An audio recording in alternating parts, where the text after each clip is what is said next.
আজকের ভিডিওটা তোমাদেরকে মূলত কলকাতা বিশ্ববিদ্যালয়ের আইটিসি সাইকোলজি সাবজেক্টের নোটস এবং সাজেশন কিন্তু বলে দেবো, সেই সঙ্গে একটা কলেজের কিন্তু তোমাদের প্রশ্নপত্রও দেখিয়ে দেবো।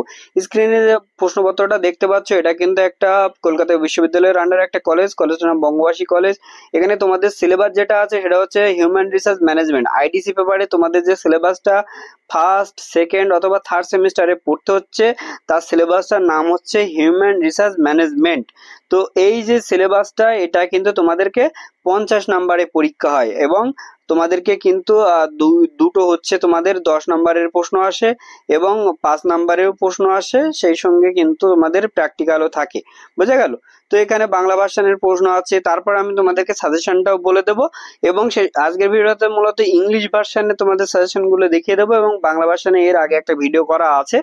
আর এর যদি নোট সাজেশন কিছু নিতে চাও তাহলে আমার এই হোয়াটসঅ্যাপ নাম্বারটায় তোমরা যোগাযোগ করবে 6295724936 ঠিক আছে? এই নাম্বারটাতে মোটামুটি আমাকে হোয়াটসঅ্যাপ করলে তোমরা আমার কাছ থেকে নোট সাজেশন পেয়ে যাবে। দেখো এখানে ওদের প্রশ্ন কেমন কি এসেছিল, যে মানব সম্পদ ব্যবস্থা বলতে কি বোঝো, নিয়োগ বা নির্বাচনের মধ্যে যে কোনো দুটি পার্থক্য লেখো, আন্তর্জাতিক মানব সম্পদের ব্যবস্থাপনা কি, কর্মচারী প্রশিক্ষণের যে কোনো দুটি প্রয়োজনীয়তা লেখো, নিয়োগ দুটি উৎসের নাম লেখো, বিশ্বায়ন বলতে কি বোঝো, হাতে নাতে প্রশিক্ষণ এটা কি, ঠিক আছে? আন্তর্জাতিক মানব সম্পদ ব্যবস্থাপনা উপাদান লেখো, তারপরে আন্তর্জাতিক মানব সম্পদ ব্যবস্থাপনার কার্যাবলী লেখো।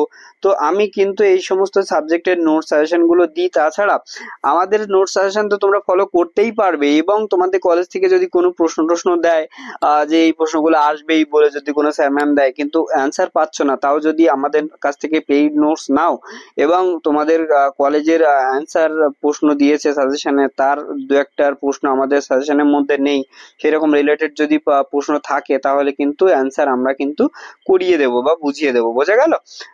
তো ঠিক আছে, এবার একটু সাজেশন গুলো দেখাই যে এবারে তোমাদের সাজেশন গুলো কি আছে। লং প্রশ্ন সাজেশনটা আজকে দিচ্ছি, আর বাদ বাকি যদি ভিডিওতে ভালো রেসপন্স আসে তাহলে শর্ট কোশ্চেনের সাজেশন দিয়ে দেবো। বোঝা গেল? তো describe different issue and context in HRM এর ব্যাপারটা নিয়ে, ঠিক আছে? তো এইচআরএম এর এটা হচ্ছে বট কোশ্চেনের মোস্ট ইম্পর্টেন্ট একটা প্রশ্ন।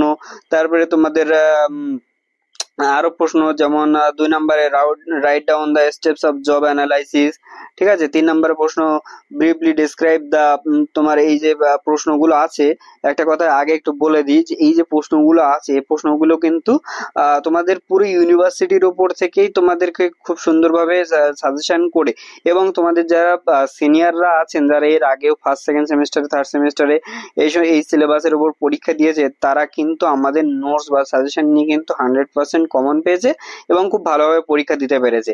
আর এর কিন্তু বাংলা এবং ইংলিশ ভার্সনে তোমরা নোটস বা সাজেশন সমস্তটাই পেয়ে যাবে। বাংলা ভার্সনে একটা সাজেশন ভিডিও 5 নম্বরের 10 নম্বরের সব মিলিয়ে আমাদের চ্যানেলে আপলোড করা আছে, আর এইবারের জন্য একটা ইংলিশ ভার্সনে দিয়ে দিলাম। অনেকে ইংলিশ ভার্সনে চাইছিলে, আমি আর মুখে বলছি না, একবারে তোমাদেরকে স্ক্রিনটা স্ক্রল করে দেখিয়ে দিচ্ছি প্রশ্ন এবং অ্যান্সার গুলো। যারা অ্যান্সারের পিডিএফ নিতে চাও না তারা এটা এখান থেকে দেখে পড়ে নেবে, আর যারা পিডিএফ নিতে চাও তারা একটুখানি পিডিএফ নিয়ে পড়ে নেবে। পিডিএফটা বেশি দামও নয়, আমার হোয়াটসঅ্যাপ নাম্বারে কন্ট্যাক্ট করে নিলে কিন্তু আমি পিডিএফটা দিয়ে দেবো। বোঝা গেল? তো মোটামুটি বেশি সাজেশন প্রশ্ন রাখিনি। 5 নম্বরেরও পিডিএফ আছে আলাদাভাবে, 10 নম্বরেরও আছে, এবং সমস্তটাই তোমাদেরকে বুঝিয়ে দেওয়া হবে কেমন কি হয়। গাইডেন্স কিন্তু ফ্রি। বোঝা গেল? তো এই ছিল আজকের মোটামুটি ভিডিও। তোমাদের যদি ভালো লাগে অবশ্যই চ্যানেলটা সাবস্ক্রাইব করে নিও আর ভিডিওটা একটা লাইক করতে ভুলো না, আর বন্ধুদের মধ্যে অবশ্যই ভিডিওটা একটু শেয়ার করে নিও।